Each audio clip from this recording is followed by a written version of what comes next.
Hello students, today we are going to continue our chapter functions in Python. Parameters and arguments. These two words we have already gone through in our previous lectures. Let's revise these two words. Parameters are the values provided in the parenthesis when we write function header. That means the values which we provide during the definition of a function, that values is known as parameters. And when we are going to call the function, and during the calling of the function, if we are going to provide any values, that values are basically known as argument. So arguments are most probably the values that we can provide by ourselves, or that can be given by the user also, and that will be cached by the parameters during the definition of the functions. Let's have one example. In this example you can see I am going to create one function. The name of the function is myFun, which is having two values. The first value is x and the second value is y. Here this x and y, these are known as parameters. After getting two values, this function will multiply that two values and return the multiplication of those two numbers. When I am going to call the function myFun with two values, let the values are 3 and 4. These 3 and 4 values are known as arguments. So that is the basic difference between parameters and arguments. There are four types of arguments in Python: positional arguments, default arguments, keyword arguments, and variable length arguments. Let's go through it one by one.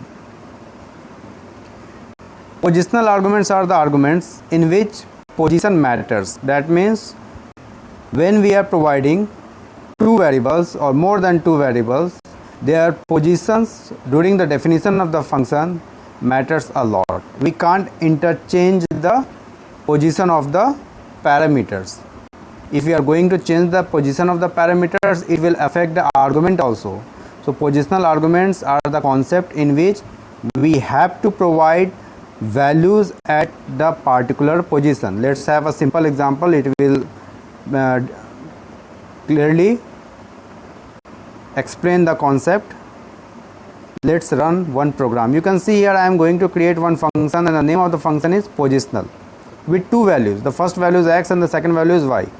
When these two values will be given to when these two values will be given by the user, this will be subtracted. You can see here I am getting two answers. For the first value is 1 and the second value is -1.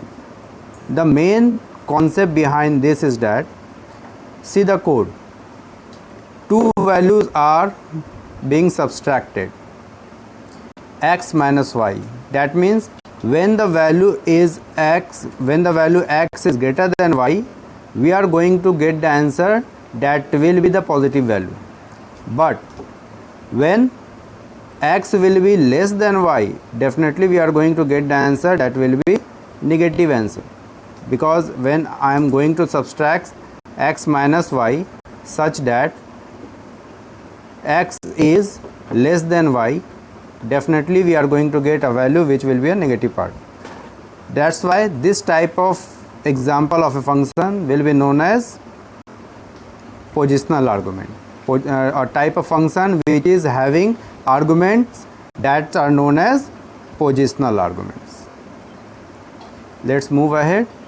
So when we run the program, we can see here that we are getting two values. First is the positive one and the second is the -1, because first time I have given the x, the value of x which is greater than y, but second time I have given the value of x which is less than y. You can see here positional 6,5 and positional 5,6. Let's move ahead.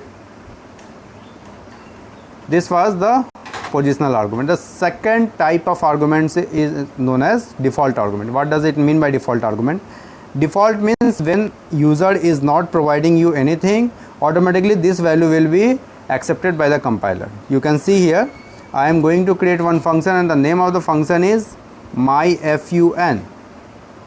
In this function I am providing 3 parameters and the parameters are B, C and D. You can see here I am not providing any value to B, but I am providing value to C and D during the definition of the function. You can see here I am giving C is equals to 3 and D is equals to hello. That means if a user is not providing any value, automatically compiler will accept the value of C as 3 and the value of D as hello. And finally you can see the definition of the function, it is returning B plus C. Whatever the value that will be given by the user for the B and C, that will be added and that will be returned to the user. Let's call the function. First I am calling the function with 3 values. You can see the first calling, I am calling it with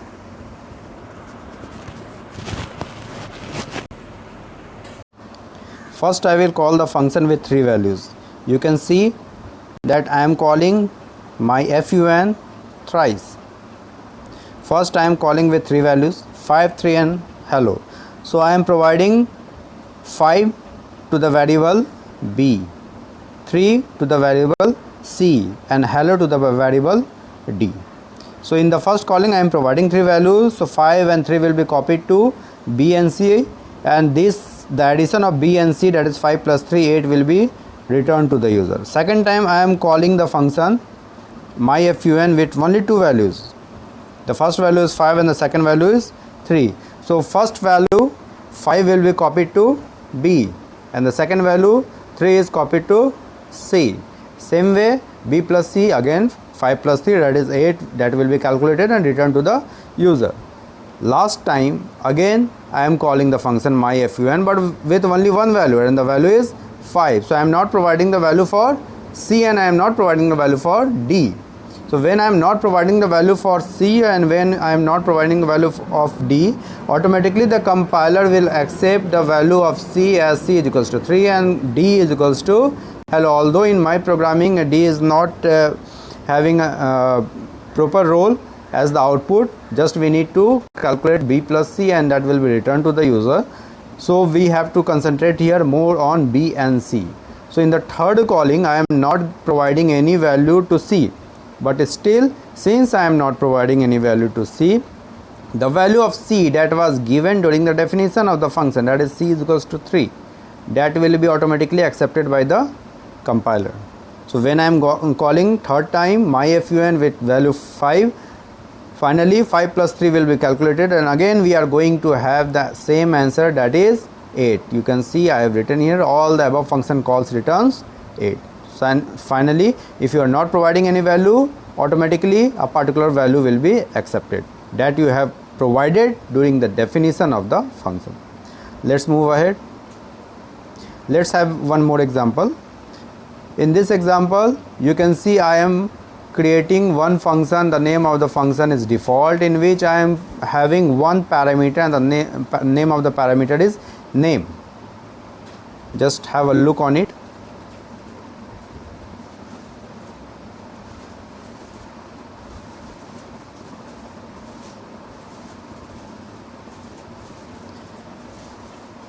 You can see here the name of the parameter is name and the default value of name is Ram.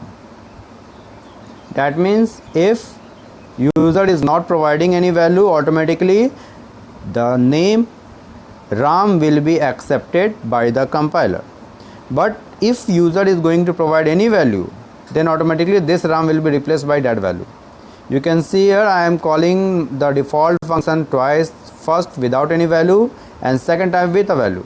So since I am not providing any value, automatically the compiler must have taken the value Ram which was given during the definition of the function. But in the second time when I am calling the function with a specific value, let the value is Mohan, then this Mohan will be accepted by the compiler, not Ram.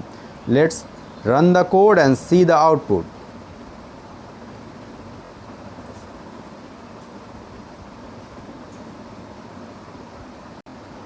So This is the function whose name is default. Let's recall what the code will run for you. After running the program, running the function, you will get the answer default with the value. You can see here the first value is Ram and the second value is Mohan. Why we got the Ram? Because first time when I was calling the function, default function without any value, automatically Ram was accepted, and second time I have given one value and the value was Mohan. That's why Mohan was accepted. Let's move ahead. This was the example for default argument. Now the third one is keyword argument. Keyword argument in which the parameters given during the definition of the function, that parameters will be treated as the keyword. That means the nomenclature matters here. Let's have one example that will provide you better understanding. You can see here I am going to create one function. The name of the function is defLVS. In this LVS I am providing three variables. The variables are x, y and z. Here the name matters. That means whether the x is at first position or at second position or third position. In this example the position doesn't matter, but the name matters. That means let's first we are going to the body of the loop, then I will provide you what is the meaning of keyword argument. See the body of the loop. According to the body of the loop, the output will be x. The output will be x multiplied by 2, y multiplied by 4 and z multiplied by 8. So whatever the value we are going to have for x, it will be multiplied by 2, then y will be multiplied by 4 and z will be multiplied by 8. Now let's realize the output, what we are going to expect the output. First time I am calling LVS with three values 2, 3 and 4. So the value of 2 will be copied to x, the value of 3 will be copied to y and the value of 4 will be copied to z. So x equals to 2, y is equals to 3 and z is equals to 4. According to this return calculation, we are going to have 2 into 2, 3 into 4 and 8 into 4. Sorry, this is 4 into 3, 8 into 4. So according to the return type, we are going to have the answer 4. Why we are getting 4? Because it is 2 into 2. Why we are getting 12? Because it is 3 into 4. And why we are getting 32? Because it is 8 into the value of z and the value of z is 4. This was the first calling with three values. Now I am going to change the position of the variable. You can see here in the second calling. In the second calling, I am calling LVS with three values, in which first I am writing z, then y, then x. The value of z is 4. The value of y is 2. And the value of x is 3. So according to the body of my function, x will be multiplied by 2, y will be multiplied by 4 and z will be multiplied by 8. So that's why we are going to get the answer 3 into 2, 6, 4 into 2, 8 and again 4 into 8, that is 32. So you can see the answer, it is 6, 8 and 32. Next time, third time I am calling it. You can see here first value I am giving -2, but I am not writing any name of the variable. Since I am not writing the name of the variable, here the name of the variable will be treated as keyword. When I am writing the name of the variable, it matters as the keyword. It doesn't matter that whether the name of the variable is available at the second position or third position during the definition of the function. Like in the third calling, you can see I am writing first value -2. Since I have not written the name of the variable, so automatically due to the positional parameter, automatically x will get -2. But since second time I am writing z equals to -4, So this value will be available for z only, not for y. Since I am writing z, although z is available at the third position, but since I am writing z equals to -4, that means I am giving z equals to -4. Third time when I am writing y is equals to -3, so it will be y is equals to -3, although y is available at the second position, but in this calling I am giving it to the third position. So according to our definition of the function, -2 will be multiplied by 2, -2 will be multiplied by 2, you can see the answer -4. -3 will be multiplied by 3, you can see the answer -12. And same way -4, that was the value of z, this will be multiplied by 8, so you are going to get the answer -32. This is the example for keyword argument. So this way we can also utilize the keyword argument. This is also one of the example in which I am going to combine the default argument as well as the keyword argument. You can see here I am having three parameters x, y, z, in which I am providing three values, where x equals to 1, y equals to 2 and z equals to 3. It is the same function that we have used in the previous example, but here I am providing three values during the definition of the function, that is during the parameter creation. When I am calling the function without any value, automatically this value has been accepted. But when I am calling with some values, only one values, where z equals to 100, that means x equals to 1 will be accepted due to the default value of the parameter, y equals to 2 will be accepted due to the default value of the parameter, but z equals to 3 will not be accepted. Z is now 100. You can see the output 2, 8 and 800, because 8 into 100. So 3 has been replaced by 100. This way we can combine the different concept of arguments. Let's have one example here.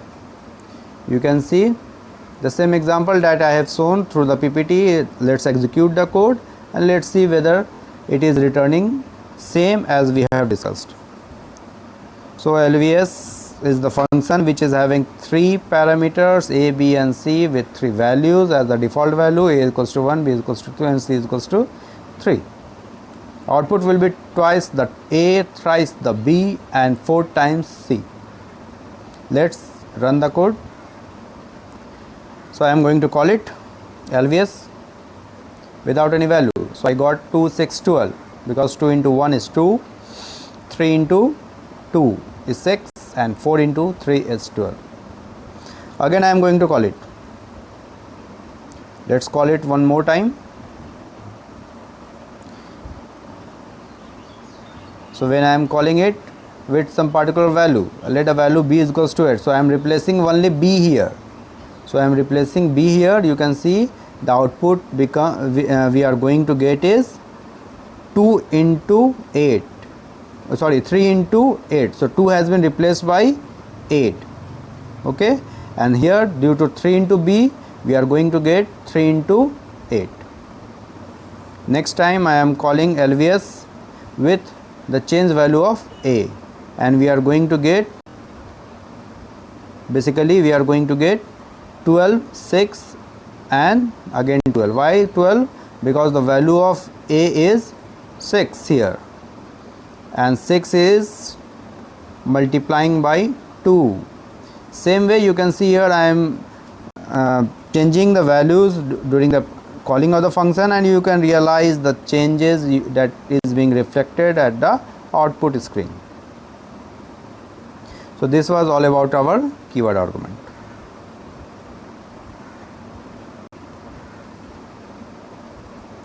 Now the variable length argument. Variable length argument is more important, more interesting and more it provides more flexibility to the programmer. Why? As the name suggests, variable length argument, that means it provides you the facility to provide variable lengths. You can provide more than one values during the calling of the function, and it is not restricted, because when I am providing you 3 values during the definition of the function, let the values are a, b and c, then you are restricted to provide maximum 3 values. You can provide minimum 0 values, but maximum 3 values, that we have seen during the default argument. The example of default argument, we have given 3 values x, y and z, or a, b and c. So at most we can provide 3 values for that type of example. But now I need to have one function in which I can provide as many values as I want. Let's see how. For that, you need to use the facility of asterisk during the definition of the function. So asterisk here will be treated as a special wildcard which will represent the variable length of argument. Let's have one example that will better explain this concept. I am going to create one function. The name of the function is vlen. Vlen for variable length. You can change the name also. You can see I am using star n. Here asterisk with n is representing variable length n. I am having one variable. Let the name of the variable is total, in which I will calculate the totaling of the function. First go through the function, then I will explain the output. So total is equals to 0. In this variable I am going to add all the values that will be provided during the call of the function. I am using one for loop in which entire element will be accepted by the compiler and it will be provided one by one to I. You can see here I am writing here for I in n. This is something like a list.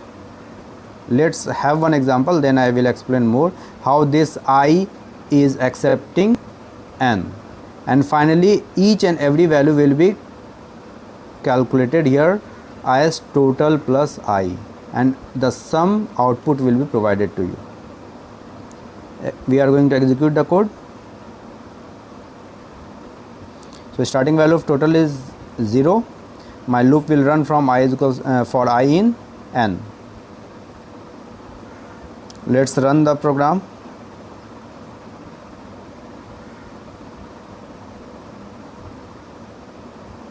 So when I am running the program, you can see here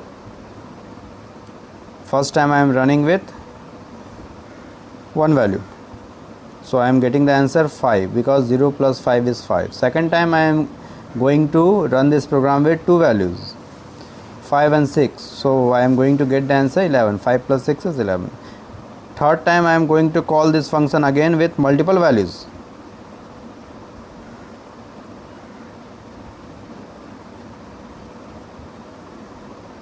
And these multiple values has been added and you are going to get the correct answer. Let's analyze the code, how this was executed. When I was using star n, so due to star n,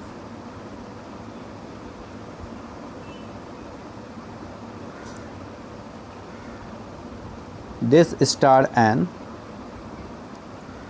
was working just like the list. When I have given 3 values, or let it be 4 values, these 4 values was accepted by the compiler just like a list. First value was having the index value 0, then second value was having the index value 1, then 2, and then 3. So this way entire values was accepted by the compiler, and this list, the name of the list is n. So this list is being represented by the variable n, which is basically your variable length argument. In my example, you can change the name of the variable also.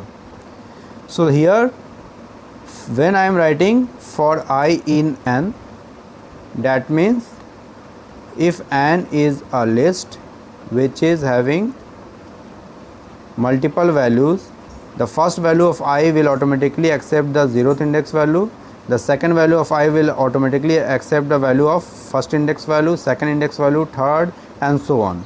As you are knowing that the last index value will be 1 minus 1, then the length of the argument. If I am providing 1, 2, 3, 8 and 11, the total length is 5, but we are going to have the index value from 0 to 4. So one by one this value will be accepted from n and it will be given to I, and this I will be added to total. The first value of total is 0. So if the first value of total is 0 and the first value of I is 1, so we are going to have 0 plus 1, which is 1. So now the total the value of total is 1. Second time if we are going to have the value 2, so now the value of total will become 3. Same way it will be overwritten, and same way you are going to get the addition of this variable length argument. This way we can have the variable length, we can have the example of variable length argument. Function overloading is a special functionality of object-oriented programming system, but fortunately or unfortunately Python doesn't provide you the facility of function overloading. As the concept of function overloading in C++ or Java, it provides you the functionality of polymorphism. Polymorphism means having a function with same name but different signature. That means you can create multiple function with same name.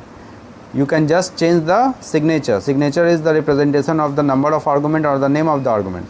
So this is the facility that you are going to get in C++ and Java, but it is not available in Python. So in Python we are not going to have the function overloading. So this was all together that we have learned in this lecture. Next time I am going to provide the practical and programming session of all the part that I have teased till today.